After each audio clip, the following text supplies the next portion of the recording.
Welcome to the Mission Minded podcast, where we dive deep into Scripture and ask ourselves what it means to live out the Great Commission. Let's jump into today's episode.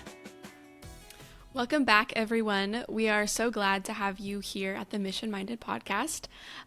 So today we are actually going to be talking about the flood and what we've been referencing throughout our whole Christian Faith and Science series, which is the Hydroplate theory. And we're very excited to get into it because, as we've talked about the past few episodes, this is kind of the reason we started talking about what it looks like to incorporate science into a Christian faith. And so to kind of start this episode off, before we dive into the nitty-gritty of things, we are going to take a look at what is the Hydroplate theory, what are alternative theories, and then why this is even an important topic at all. So Dr. Einstein, if you want to take it away by just starting going over these things. Yeah, so it's good to be back, and we've been building up to this for what, I don't know, a year now? Yeah, a year now. The really cool thing that it's going to be fun over the next few episodes to really break down the Hydroplate theory so our listeners can really get a sense of what I think is going to be the powerful explanation when we look at the world around us. We see through the lens of reason and science, but more importantly, I'm going to argue through Scripture. So here's the cool thing. When we look at the two different realms that we've already talked about of science, where you have historical science and you have basically some form of origins, the history of reality or whatever. And then you have what we call falsifiable, or I like to back up. I like to call this then science and now science. Okay, because I think those two words, instead of falsifiable, when we like, what's that mean? I don't really know what that means. Then science is what we call historical science, right? It's origin science. It's how did things originate? What's the history of something, and how do we understand how it came to be? The now science is the crunchy physics and chemistry science that typically we think of when we think of science. So when we're constructing a historical understanding of something in the past, we have to be very careful. There's a couple things. One, we want to make sure that it's reasonable, okay? And so we want to use our faculties of reason, because I believe our brain is an organ that processes truth. I think that's one of the things that sets us apart as humans, that we can ponder things bigger than ourselves. And we've already had that conversation of ontology and all those really exciting things that we've gone through in previous episodes. The other thing that I think is very important is us to realize that the limitations of science when we're talking about reconstructing a story. And so science can only take us so far, but we want to be consistent with what we know, what we see. And then also, if there's eyewitnesses, and this is a really important one for me, because when we look back and we're trying to put the pieces of a story together, we want to make sure that if there are eyewitnesses, that they're credible. So even in the court of law, right, when a witness is on the witness stand, usually it's time and place. That they're like, were you there, and what did you see? Right? Those are huge in forensic science, right? Time and place in a court of law. So one of the damage controls that we need to do is to go back and say, Genesis 1 through 11, it might be weird, especially if we're working through some level of I'm this just science and facts type of person, and I want to work through, if I can't see it, I'm not going to believe it. Therefore, this weird stuff that we talked about in the last episode, with this middle kind of right, this middle ground of these spiritual beings that are all around us and they're interplaying with us. That's just going to be to the real hard, crunchy scientists. This is going to be kind of odd and off and weird, and I agree with that. I when I first started studying the Elohim and the sons of God and the Nephilim and all this weird stuff and coming out of Genesis 6 1 through 4, honestly, I had to scratch my head and go, what do I do with all this, right? If I really believe the Bible from end to amen, then let's just be honest, that's going to be weird. And especially if I'm only using my faculties of materialism and my materialistic background of only believing what I can see with my senses, then that's going to be odd and weird and off. So when we're using eyewitnesses, I want to encourage our audience that I believe strongly that Genesis 1 through 11 is both historically accurate. It is a glimpse into a reality that is going to be, just for us materialists, it's going to be weird, and it's going to take some trust in the fact that that is an accurate assessment of what happened. And so doing that moves us out of Genesis 6 1 through 4 into Genesis 6 5, right? Which is where we start to see that the intention of the human race was completely corrupted, right? It was off. And we already talked about how Noah was righteous, but he was also, I believe, pure in his DNA, pure in his lineage. And so through that purity of who Noah was, we're going to have the seed of Jesus eventually when we reverse Herman, when we get into Caesarea Philippi down the road. So that said, we enter into this catastrophe called the flood. Now, most of us grew up with a little some type of narrative that is a little boat with maybe a giraffe sticking its head out the window and a rainbow, and it's like this little docile story that we just, oh, it's good for you, it's a Sunday school story, just feel good about this little Noah story. And here's what I want to challenge our listeners: that's not how the Bible portrays the flood. it, Yeah. it, it literally says the world was destroyed, and that's why, to me, if we're going to go back and use eyewitness accounts, we're going to start in 2 Peter 3. And so if Rachel, if you want to pull up 2 Peter 3, I think that would be a good one for us to read at some point, just to see what's going on with this story. Which So verse? it's going to be 3 through 7. 2 Peter 3, 3 through 7 is the section I want us to start with, because as you're pulling that up, when we talk about the earth, okay, most of us grew up with the theory of plate tectonics. The plate tectonics is, I'm going to challenge, okay? And so here, over the next couple of episodes, what I want our listeners to really process: plate tectonics is a relatively new theory. You can argue 1912 is when it kind of started to come around. We didn't really break down subduction, some of the floor spreading, until the 50s and 60s. It's a newer theory, and I'm going to argue that it's a theory that, to me, is in crisis because it doesn't do a good job of explaining a lot of the anomalies that we see on Earth. Dr. And Einstein, yeah, sorry to interrupt. Can you give just a brief overview of plate tectonics for maybe listeners who aren't familiar? yeah. So basically, okay. Yeah, good. Basically, um, the driving force of plate tectonics is going to be that the Earth is made up of plates that are and here's what we really, the driving mechanism of plate tectonics is going to be heat. It's going to be thermal. It's a thermal model. And so basically what happens is the plates, as they break up, they're going to subduct. They're going to move under one another. And the friction that causes the movement here is going to lead to the heat of volcanoes and earthquakes and things like that. So the biggest thing is these plates are all, and they're moving, they're rubbing against each other, they're moving under one another. So it's more of a, when you think of plate tectonic, the theory, we really want to be thinking that it's a thermally driven model, meaning it's a heat driven model. Okay, and And this is, as a, again, as someone who teaches thermodynamics, this is one of its downfalls, is the fact that the heat models that we use for plate tectonics are really off. I mean, the amount of heat that it actually takes for this model is nowhere found on Earth. Maybe at the core of the Earth or the sun, but the heat required for this is what really causes the model to be questionable from a thermodynamics process.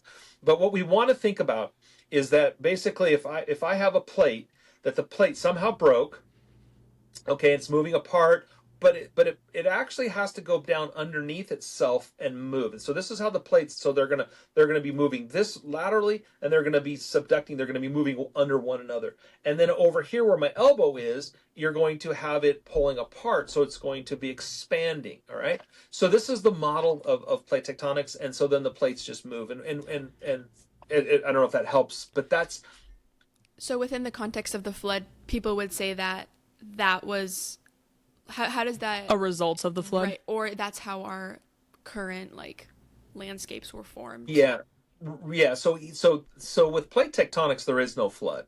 Okay. Oh, The flood model is how do we explain the anomalies of the Earth Okay. using the Earth, right? There's no and there's plate tectonics is what is taught in schools right now, correct? Because I feel like correct. that's what I remember learning when I was Correct. in like That high is school, the middle it's school. the number. So remember here it's going back to philosophy. There are competing stories, right? The competing theories. Theories are just stories. There are competing stories of explanation of the past. Plate tectonics is the leading story. It's what Gotcha. the majority of scientists have been taught, so therefore that's what they believe. And so what we have to remember with a story is it's fine that the story, and this is the way I like to try to explain this. If you have, for example, if I take a piece of paper, and I and I say, okay, here, here's a piece of data, here's a piece of data, here's a piece of data, and then I say, okay, let's make a story, and we circle that and say that's great. So I don't know if you can see that, but I've got an X with Oh, there you go. a circle around it, right?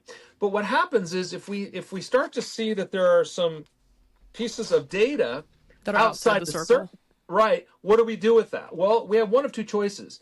We either expand the story model, and the circle here represents the story, the model, The theory. the theory. But if I have data that's coming in outside of the story or outside the theory, then one of two things happens. Either I need to expand the story, the theory, or I need to ignore the data.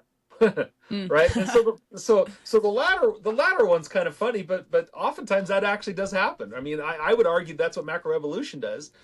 You have so many anomalies outside of the story, but we just ignore the data. We don't actually challenge the model, but we can get into that down the road. Yeah, go ahead, Bella. Yeah, just before we kind of get into it. So, as we're talking about these theories, we already mentioned hydroplate and plate tectonics. This isn't like directly correlated to the flood. What we're talking about is how our current Earth of North America, Europe, all the continents came to be. Correct. How are we living on this Earth that is shaped in this Correct. specific way? That's exactly right. Okay. And so back in elementary school when we first had our earth science, we were introduced to the concept of, you might remember the concept of Pangea, right? Right. We Right. had we had the supercontinent, and the supercontinent through forces, again, thermal forces, a lot of we don't understand. It moved apart to get us to where we have today, Africa and North America and Asia and Europe and Australia, right? So it's looking at the world and then trying to figure out, through forces that we know today, how do we put the picture together of where we are today, right? Right. Now, plate tectonics has one huge assumption that I'm going to challenge. And that assumption is what we call uniformitarianism. Okay, a big word. Uniformitarianism basically is the belief that the forces that we have today are the only forces that we have from today all the way extrapolated to time zero, and they're the same forces. Now that's a huge assumption. Now, I don't remember if you guys remember a few podcasts ago we talked about the time translation invariance. That was an assumption that from time zero to today the universe has been behaving exactly the same. And that's one that I challenge at the core, because I do not believe until the end of day 6 those forces were actually, and again, that's a review of what we talked about in a previous episode. So uniformitarianism is actually very similar to the assumption that the forces that we have today have been acting the same all the way back. And so our model, our story, has to be built on what we know today, right? And that's going to be subduction and convection and all these concepts of thermodynamics.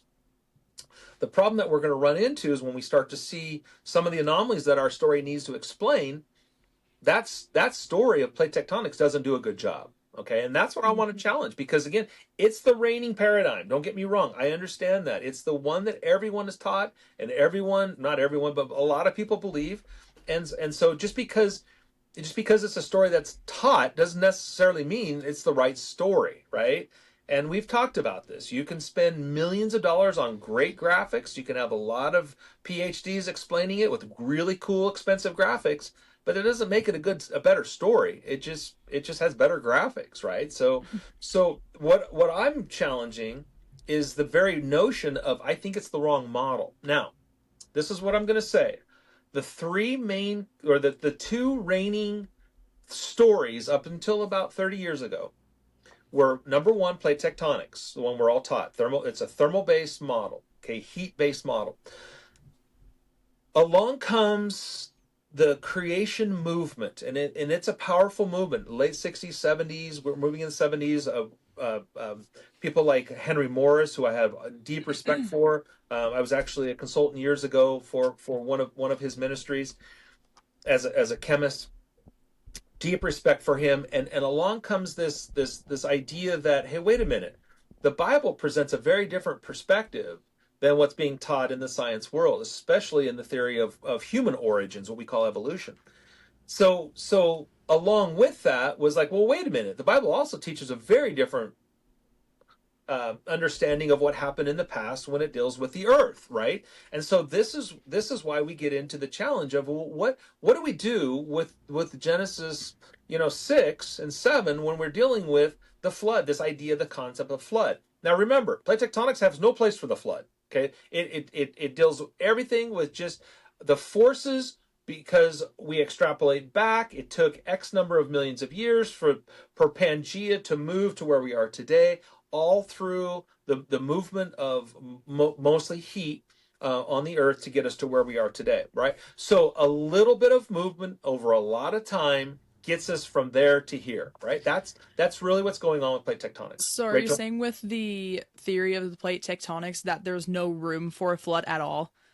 No. Well, no. Yeah. Well, Because like proponents of basically like if there was a flood, plate tectonics wouldn't explain it. correct. Okay. Most liberal theologians are who the same theologians who are going to question the validity of Genesis 1 through 11. They're also going to say, you know what? Yeah, the floods is some felt talk story for Sunday school. Leave it there. It's some little might have been some little local flood. And typically what happens with that branch of theology slash philosophy is the flood is reduced to just a little local area.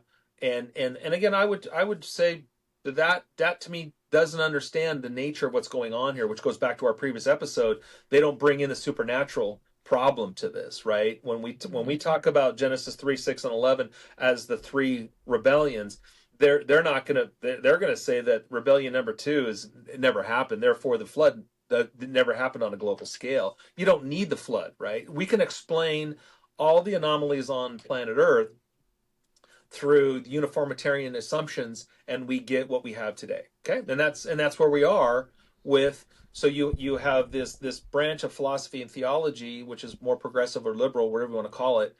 They're going to accept the current dogma, which is plate tectonics. You don't question evolution. You don't question plate tectonics, and therefore you throw out chapters 1 through 11 and you move on to a very humanistic view of reality, and that's largely where we're at today, and that's why going back to where I was talking about with a lot of these organizations that tried to bring back creation science into our conversation, they had very sincere intent, and again, like I said, I'm not throwing them under the bus at all.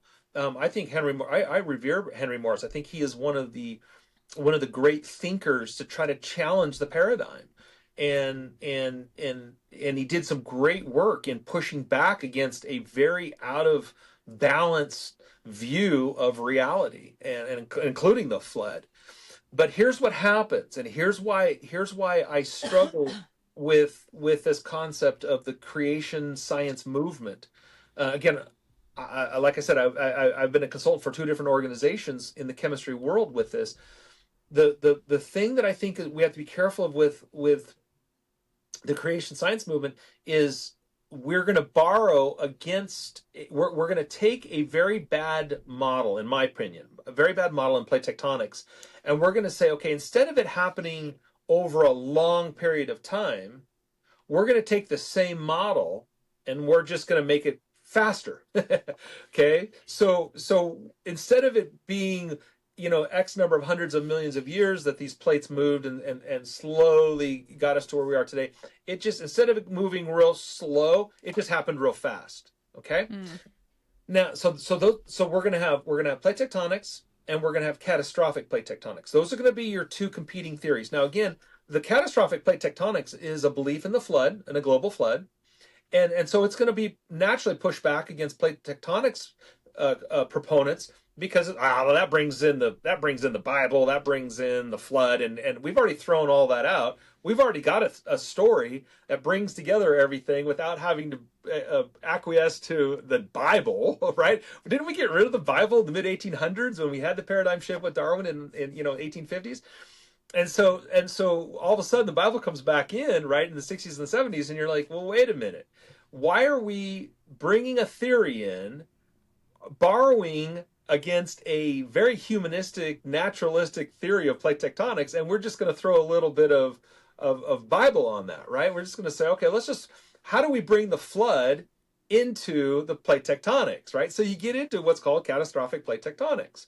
And so, and again, there's some spin-offs and there's some variants of this, but those are going to be your two categories. You're going to have the main, and again, they're both thermal models. That's what I want our viewers to understand. Okay, so you have a slow thermal model in plate tectonics, and you have an accelerated thermal model in catastrophic plate tectonics. Does that make sense? Those are Yeah. those are going to be your two competing theories. All right, and so of course the plate tectonics proponents just threw it out. You're a bunch of Bible people. We've already thrown out the book of Genesis. We've already said that the book of Genesis, especially It's chapters irrelevant. 1 through, it's irrelevant. It's not historical events. It's just a myth, and so we've already gotten rid of that. You have these proponents that come back in and say, no, Genesis 1 through 11 are still relevant. We've got this flood, we've got this worldwide flood, and here's how it happened. It just happened a lot faster than you think. And they throw out things like Mount St. Helens, and again, 100%, I totally agree with what we learned from Mount St. Helens. Great science to show us. Doesn't take hundreds of millions of years to make strata. Takes just a few years, if not a few months, to bury stuff and we learned a ton through the catastrophe of Mount St. Helens. I grew up in Redding, California. I remember Mount St. Helens. I remember when it blew up. We had ash in Redding from that as a kid, right? So I'm a big fan of what a catastrophe can do, right? Yeah. So here's the thing that we're going to do. It's like, okay, so we've got these two models, and we're going to say, and I'm going to question the validity of the thermal model, right? But the problem is you don't have a good model that's a non-thermal model, a non-thermodynamic model. What do? Well, you either jump on the plate tectonics band or you jump on the catastrophic plate tectonics band. And I'm looking at this going, both of these struggle deeply with what they're trying to explain. They've got data, right? Remember we talked about data and data. They've got data coming in our little circle model, right? We've got data that's sitting over here, and they don't do a very good job of explaining this data. So to me, it's like let's scrap the models and let's start afresh. What if we started with a very different model? What if we said, okay, let's jump in and let's start anew. Let's just not borrow from plate tectonics. Let's not try to slap on a global flood to plate tectonics. Let's start afresh. Let's start from scratch. But let's use eyewitness accounts. I'm going to argue that Genesis 6 and 7 and 8 are all accurately and reliable and true, right? Might even have a book by that title out there somewhere. Wink, Right? wink. Wink, wink. Yeah, exactly. Right. So if we take that narrative that the eyewitnesses are telling us something true, then let's start over. Let's start from scratch. Let's not bring in uniformitarianism. Let's not bring in a thermal model. Let's not bring in some patched work theory. Let's start afresh. Let's see what exactly happens when we have the eyewitness accounts tell us what happened, or how the Earth actually formed, and then maybe what went wrong.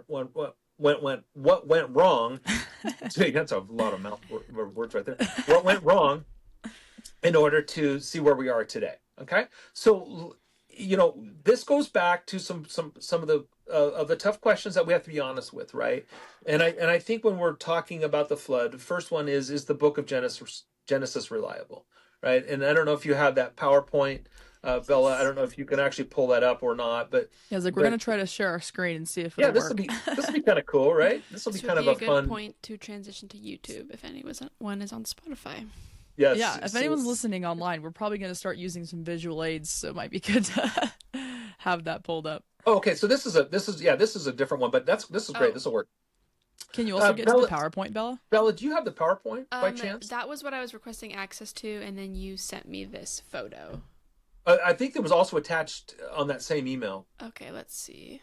Here, let me And stop again, sharing. But while Bella's finding it, when this did is the a hydroplate theory come about? Like when yeah, and yeah, who great, created it too? great, yeah, I love it. So let's go back and talk about the hydroplate, the theory of the hydroplate.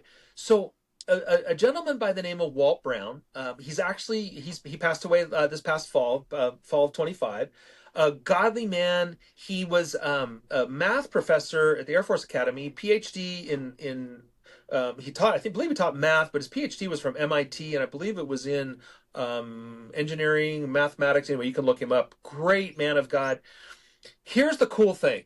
Dr. Brown, he began to literally read the book of Genesis and just let it. He said, what happens if I just let the words speak, right? Without imposing on the words any kind of language or a theory. There you go. That's the one. There we go.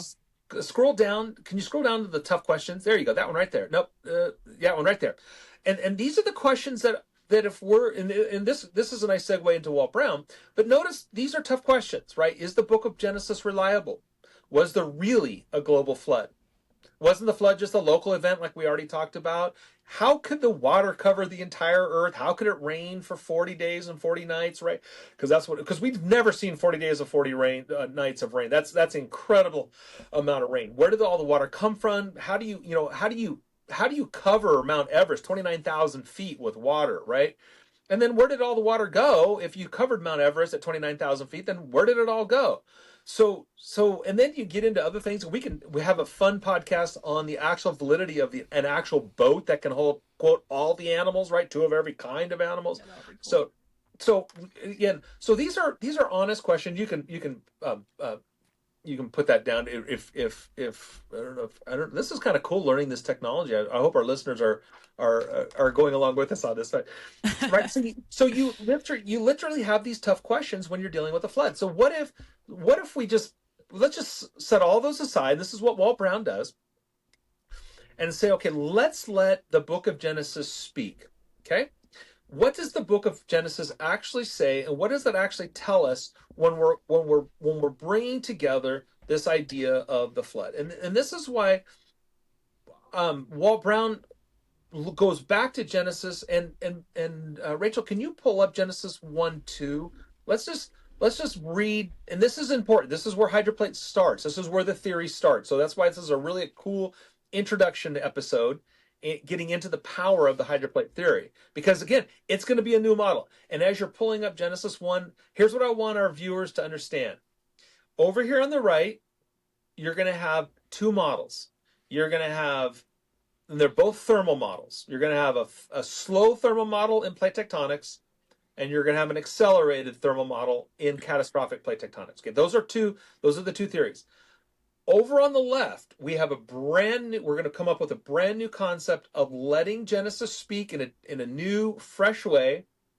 But here's the key. Here's the key to the difference between the plate tectonics models, whether it's catastrophic or slow, uniformitarian. This is going to be a gravitational model. And this is key to the difference in the models.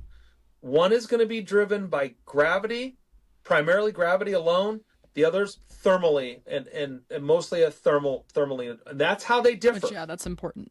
That's a very important, the way the two models differ. One is by heat and one is by gravity. Okay, that's huge. Now, then that's a simplification, but that's an important simplification But for for our now, viewers. keep that in mind as we Keep keep that in mind. studying it.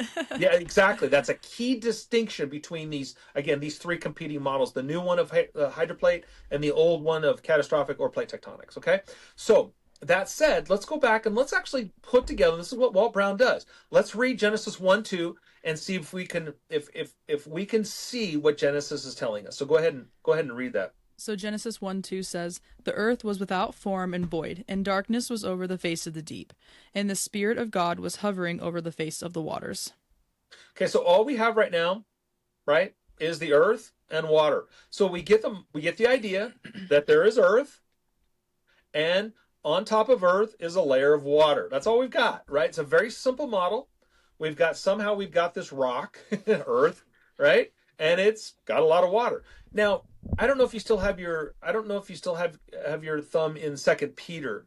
I do. But Second Peter 3, read Second Peter 3 through go ahead and read 3 through 7, because this sets the framework of what's going on. Now, while you're pulling that up, Rachel, when we're listening to Peter speak, here's what Peter's doing. This is really important. Remember, we're going to utilize eyewitness accounts to put the story together. Okay? And I believe the Bible is eyewitness accounts, or at least legends passed down on these stories, right? So here's what Peter's going to do. He is going to give us a very concise timeline for the entire history of the universe, okay? So Peter's going to give us, and he's only going to give us 3 points. This is really cool. So go ahead and read 2 Peter 3 through 7 and see what we get. See what Peter tells us. And I'll go slow if you want to stop me. Okay. So second Peter, right? Yeah, 2 Peter. Okay, 2 Peter 3:3. "Knowing this, first of all, that scoffers will come in the last days with scoffing, following their own sinful desires. They will say, 'Where is the promise of his coming?' For ever since the fathers fell asleep, all things are continuing as they were from the beginning of creation. For they deliberately overlook this fact, that the heavens existed long ago, and the earth was formed out of water, and through water, by the word of God, and that by means of these, the world that then existed was deluged, destroyed with water." I guess that means destroyed. Yeah. "Was destroyed with water and perished. But by the same word, the heavens and the earth that now exist are stored up for fire, being kept until the day of judgment and destruction of the ungodly." Okay, so do you see what he's doing here? Peter's really clear. He says they're of the entire history of the universe, in 2 verses. He says, okay, by the word, and by the word, the Greek word there is logos. By the same logos as John 1:1, in the beginning was the word. By the word, right? The heavens existed long ago.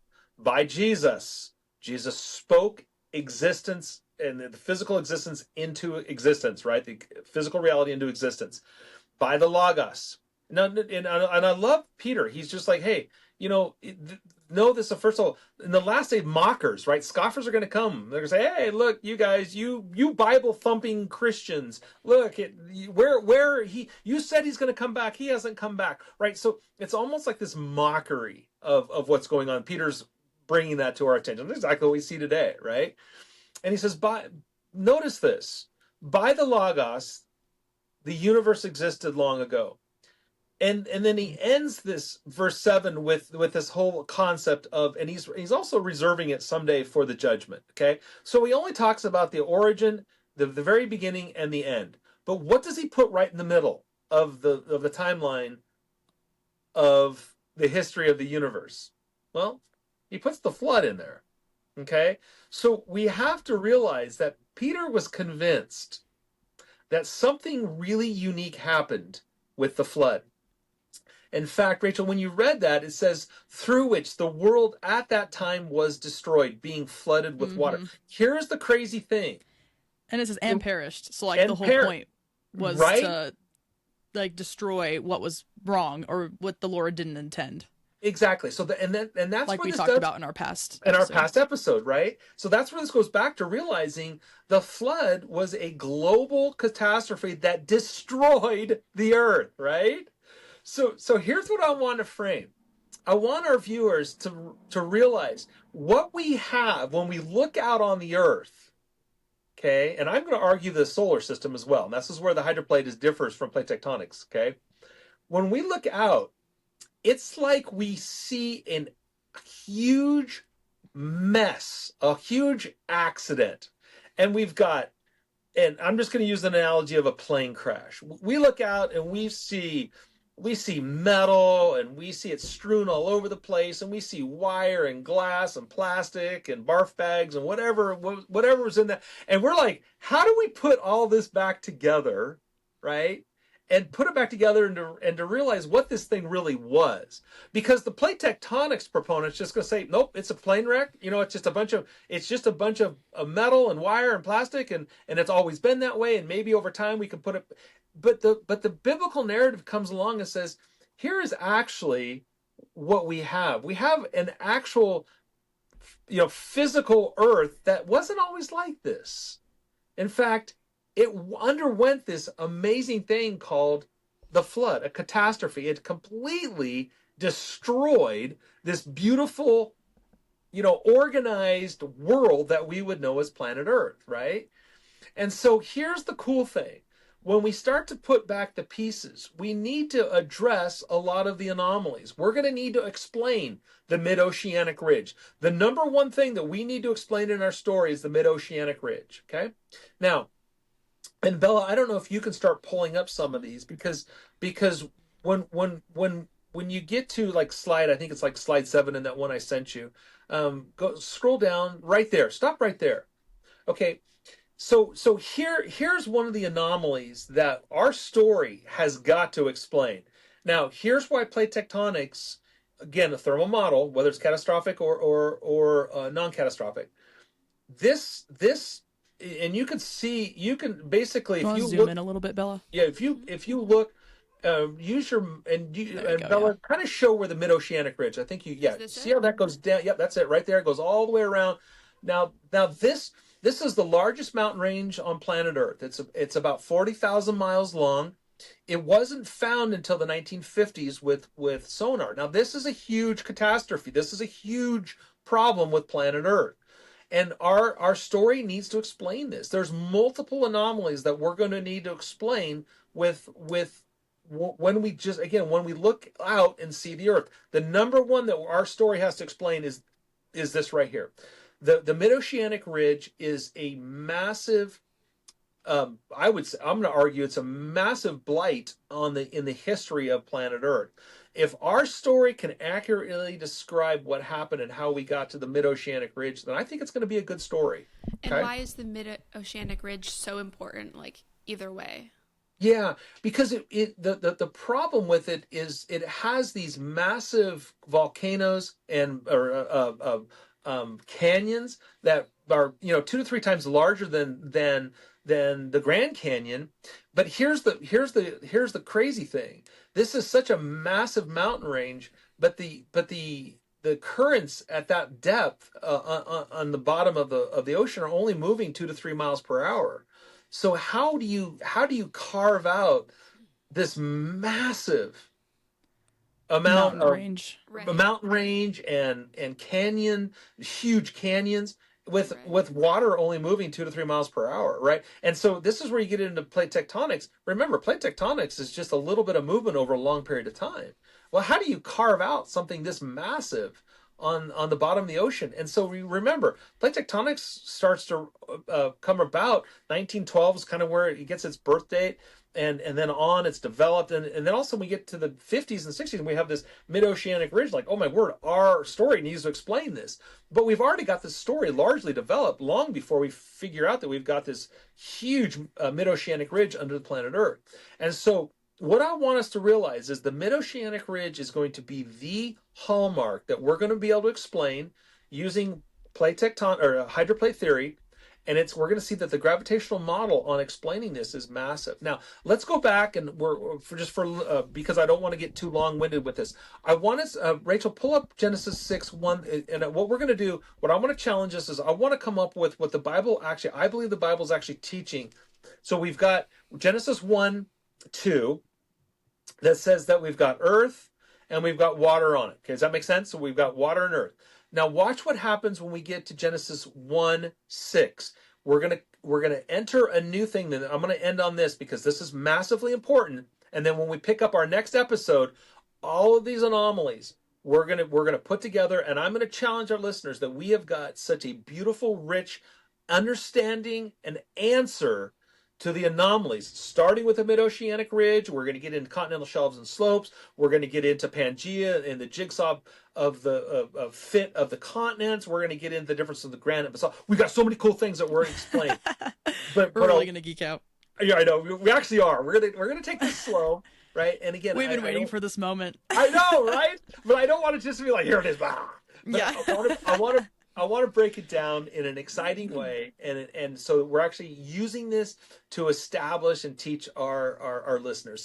So read Genesis 1:6. There's a really important thing here. So remember, Genesis 1:2 says we've got earth, and Peter even tells us that it's formed out of water and by water. We just saw that in 2 Peter 3. But we've got earth and we've got water. Now watch what happens in 1:6. This is really important for us if we're going to let Genesis speak. So read verse 6. And I know other translations might have different words for it, but mine says, "And God said, let there be an expanse in the midst of the waters, and let it separate the waters from the waters." Okay, just let it. What is that? Without any theories, without any background, without any baggage, Bella, what does that sound like is happening there? Well, from my very unscientific point of view, my mind went to lakes and oceans. It separates Okay. like different types of bodies of water. Oh, cool. Yeah. Okay. But it So- could be so- talking about the mid-oceanic ridge. Well, and so Well, so and here's that's where I feel like mine, like from other things that I've been studying, like I heard it was like a separation from like the heavens and the earth or Yeah. something, where it was like, Yeah. I don't know. Because I think Yeah. other, what do you call them? I'm Source losing the word. theories- Other, theories? no, like other, different types of the Bible. Like mine's ESV, other people's have NIV. You know what I'm Yeah. trying to say? I'm forgetting the Yeah. word for that. But Yeah. anyway, like I've heard it be like saying like a firmament, and so then that's where like I've heard people saying like, oh, this is like the waters that separate the ocean from like the like Yeah. the stars and the I don't know, like I don't know Yeah. how I don't understand it, but Okay, so just hey, here's the thing. Go ahead and just read it again. Let's just let it speak. Let it teach. and If we, God be- said, if we believe this book, let's see what it just says without any bias. Let's just let it yeah, and God said, let there be an expanse in the midst of the waters, and Stop. let it stop. Let there be an expanse In the midst of the waters. in the midst of the waters. of the water. So let there be something in the middle of the water. Yeah, Okay, so what did we have in 1:2? We had earth and we had water, right? uh-huh. And now all of a sudden, we're going to have something in the middle of the water to separate water from water. Now, here's the thing. The word mayim, which is the word there in Hebrew that's used for water, in Hebrew, in the Old Testament, is always liquid. No exceptions. So we are talking about liquid water. Now, Rachel, what you're referring to is there is a theory out there in some kind of a canopy theory, a vapor that was out there that kept UV radiation in, and I used to be a canopy theory proponent. Okay, so I know all about it. I used to teach it, but I realized that there's a difficulty with that. Well, and I Because- think the reason why I thought that is because in verse 7 it talks more about the like expanse, and then like he called the expanse heaven, and so I think Yes. that's where I was like getting the distinction of like, oh, the waters are on the earth compared to like the waters in Waters up heaven or above. whatever. Yep. Yeah, Yeah, and that's why 6 is so important, because all of a sudden, now remember, so in verse 1:2 it says there's earth and there's water, right? Very simple. And now in 6 he says the only water we've got right now is this water, because all we've got. And now all of a sudden what he does is he says, okay, let there be something. Okay, this word rakia, which is what we're going to define as firmament in the Hebrew. All of a sudden we have water and we have something in the midst of the water, right? That's all it says. yeah. So read that again. Let there be an expanse in the midst of the waters, and let it separate the waters from the waters. That's all it is. There's nothing, we read way too much into that. All that happens here, all that we're being told, is you have verse 1, 2 says there was earth and there was water. Verse 6 comes along and says, take the water, and now we're going to put an expanse in the midst of the water. So we have water and we have water. That's it. That's all we've got. We don't need to read any more into that. What we are told is there was something put to separate the water from the water. Now that is going to be key to understanding the hydroplate theory. Okay? And we're going to end on that. I know we're going to kind of leave it as a cliffhanger because that is key. All we're going to do is we're going to start from that model that there was the earth, there was water, and then the firmament, the rachia, was put in the midst of the water to separate the water from below from the water from above. That's all we need. That's where the hydroplate theory gains its strength and its simplicity. From that description in Genesis 1, we're going to now fast forward into Genesis 7, where we get into the flood. And we're going to start that on our next podcast, because that is so important that we understand that all we did is we took an eyewitness account from Moses. Moses said, I'm gonna have earth, water, separate the water, boom. That's where our story, that's where the hydroplate theory starts. And it's like so awesome that we're doing this too, because I mean, the last time that Bella and I truly studied this as well was, it's got to be 2 years ago now. And so even as we re-go through this, I'm like thinking of all these questions, and I'm like having to restudy it myself because it's such a complex topic. So I'm actually excited to relearn it with you guys. And then also something that I wanted to make a comment on before we wrap up, in 2 Peter 3, if you continue on past verse 7, it talks about how like basically the Lord is not slow to fulfill his promise, and it talks about how like he's not wishing that any should perish. And I feel like it also supports kind of what we discussed in our last episode about how when the flood happened, it wasn't because he hated us. He just hated that the design was the design wasn't how he wanted it, and that there was something that came from above, from where it shouldn't be, and it came down and it intermixed with our world. And so the Lord was wanting to change that to be back to purity. And so, like, I guess I just thought that those verses were cool because I was reading that after I read 3 through 7, and I was like, oh my gosh, those verses are awesome. And it helps to, like, also still show that, like, the Lord did it out of love and it wasn't out of hate for us. Amen. So anyway, I wanted to put that out there too. Amen. That's a great reminder. Yeah, because our Q&A, we got into some crazy stuff in our Q&A. That was a fun episode. But anyway, yeah, we'll wrap up that episode. I know there's like a lot to this topic, and just because we don't hit something in one episode doesn't mean we're not going to hit it in the next episode. And there's so much depth to this topic. So I know it feels, again, like we're leaving you on a cliffhanger, but we're going to keep going, and it's going to be a very slow series. So hang tight, stick with us, stick through it. I know even if you are skeptical, stick with it and just hear us out. And you can make your opinion once we talk about everything. And if you have questions, then we'll have another Q&A too. So it'll all be good. All right, guys, thank you so much for listening, and tune in to our next episode.